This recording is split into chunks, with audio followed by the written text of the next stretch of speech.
Boa tarde, meu nome é Débora Josiane Bonfim, eu sou engenheira agrônoma e faço residência técnica no Instituto Água e Terra, Escritório Regional de Pitanga, o IRPIT.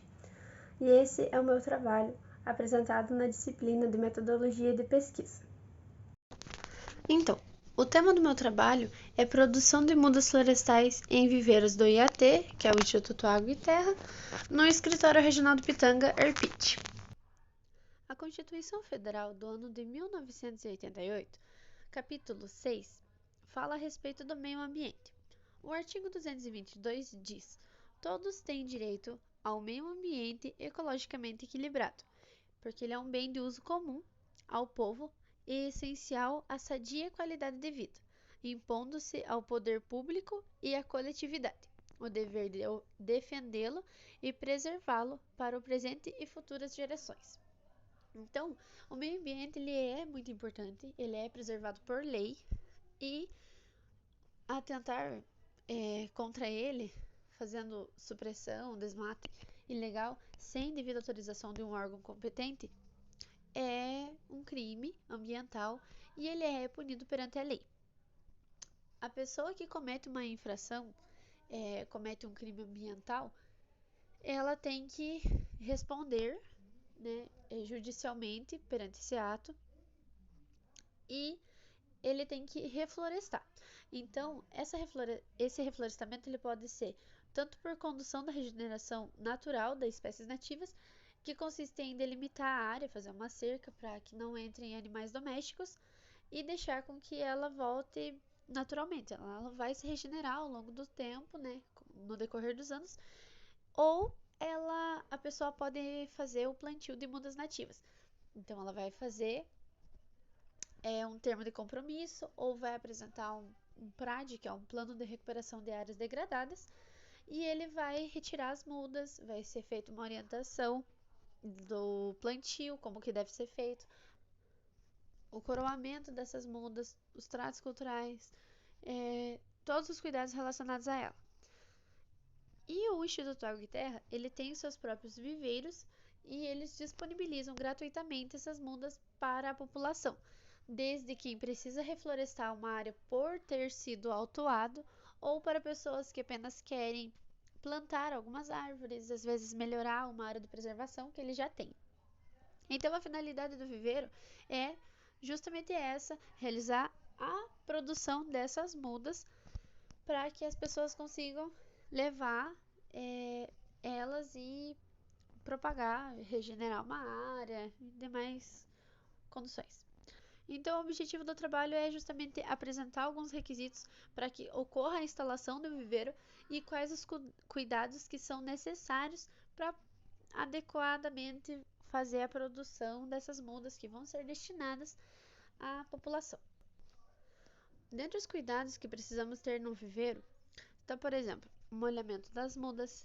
Excesso ou falta de água vai causar prejuízo, elas não vão se desenvolver direito e excesso de água, especialmente, ele acaba sendo favorável ao desenvolvimento de patógenos que vão atacar essas mudas e vão prejudicar o seu desenvolvimento.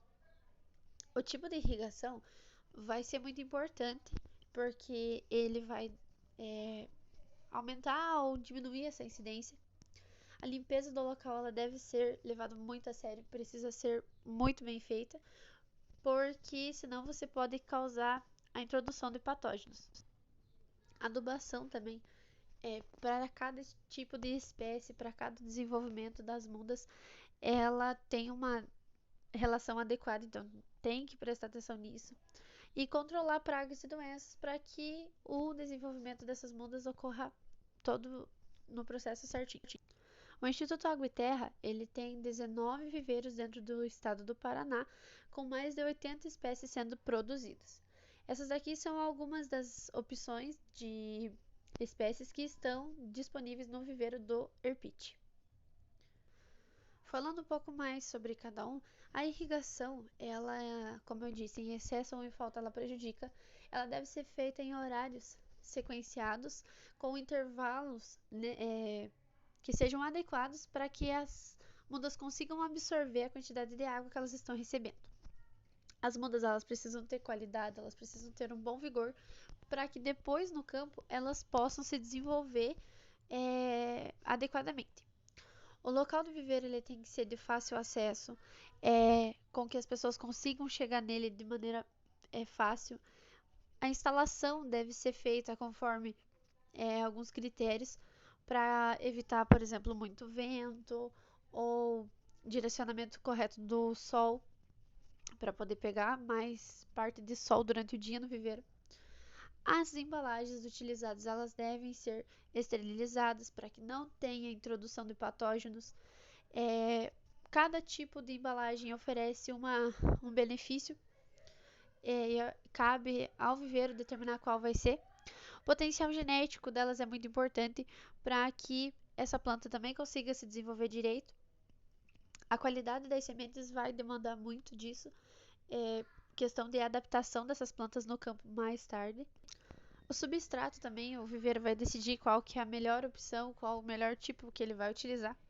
O recipiente, ele tem que ser adequado para o porte de mudas, levando em consideração também a questão de espaço do viveiro, controlar plantas daninhas e fazer o plantio correto dessas mudas.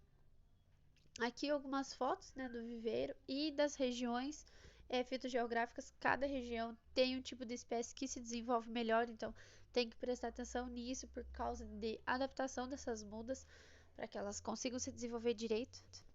E assim, meio ambiente a gente tem que preservar, tem que pensar que o meio ambiente ele é uma parte importante da nossa sociedade. As mudas, elas são disponibilizadas gratuitamente, até 10 mudas, a pessoa não precisa nem fazer requerimento, ela só chega no viveiro e pode escolher as mudas. Seguindo esses critérios, a gente vai conseguir produzir mudas de qualidade.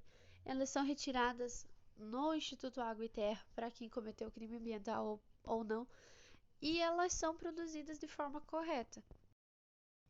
E aqui estão as referências que eu utilizei no trabalho para poder fazer a parte escrita. Bom, essa foi uma breve apresentação do meu trabalho. Espero ter esclarecido um pouco.